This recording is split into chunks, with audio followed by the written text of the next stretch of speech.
What can you tell me about the Greek god Hermes? History question. I have absolutely no idea. I will say the wrong thing, and then the internet will be mad at me. Did he carry cargo on his shoulders? I don't know. Put a cart? Was he the god of goods? Hermes was the herald of the gods and considered the protector of the human heralds, so responsible for people traveling from one location to another and moving things around. Perfect.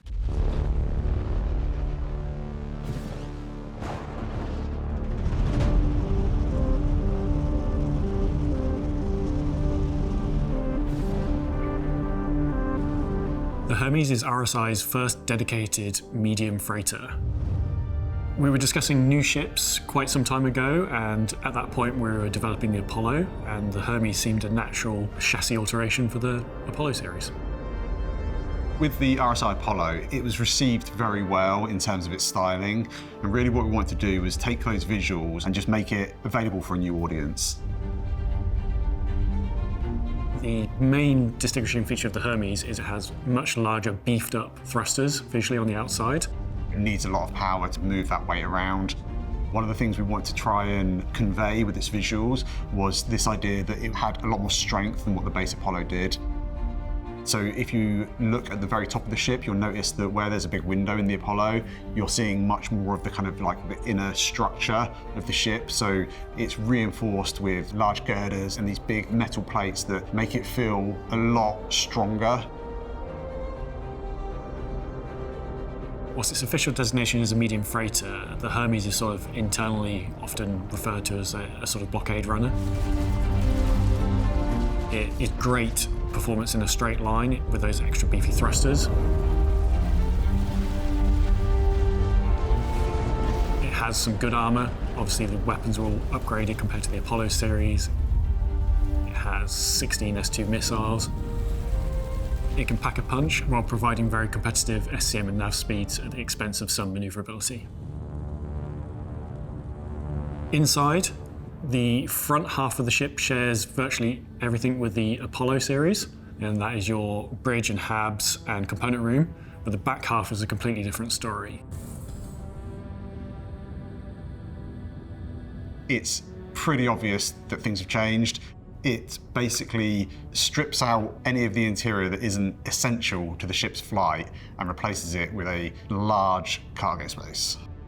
Capable of holding 288 SCU, and that includes being able to hold the 32 SCU crates.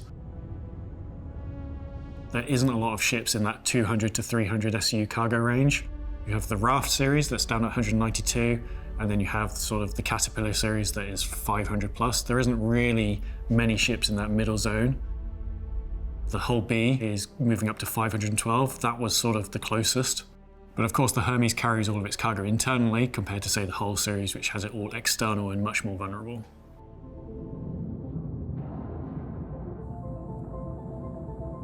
One of the things we realised when we were developing the ship was having a cargo space that is quite short but very wide, and then trying to bring the cargo into the space was quite difficult.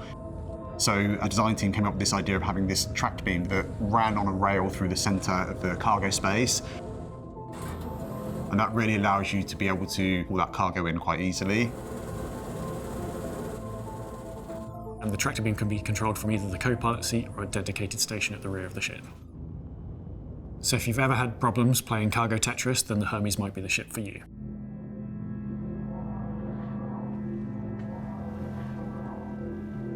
So in terms of paints on the Hermes, the default paint is kind of a nod back to the Zeus CL, so another cargo ship from RSI. We thought it'd be nice to kind of continue that theme and that brand recognition across the cargo ships on the RSI lineup. The Apollo was quite a serious ship, so for the paints for the Hermes, we thought we'd have a bit more fun. We've got a nice two-tone black and yellow. We've got a purple, yellow and white. And because Jared cries when we don't, and he's quite persistent at coming and appearing at my desk, we also did the disco paint that we did for the RSI Meteor. So it builds on that brand recognition, and it keeps Jared happy.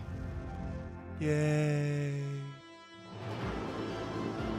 This ship is obviously for those focused on cargo hauling.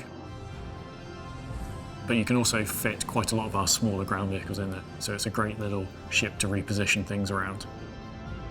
A lot of people have said that they love the Apollo's look, but don't like the medical gameplay, so this really is the ship for those people. It's fast, sleek, and is very just versatile ship, so I think people are going to enjoy it.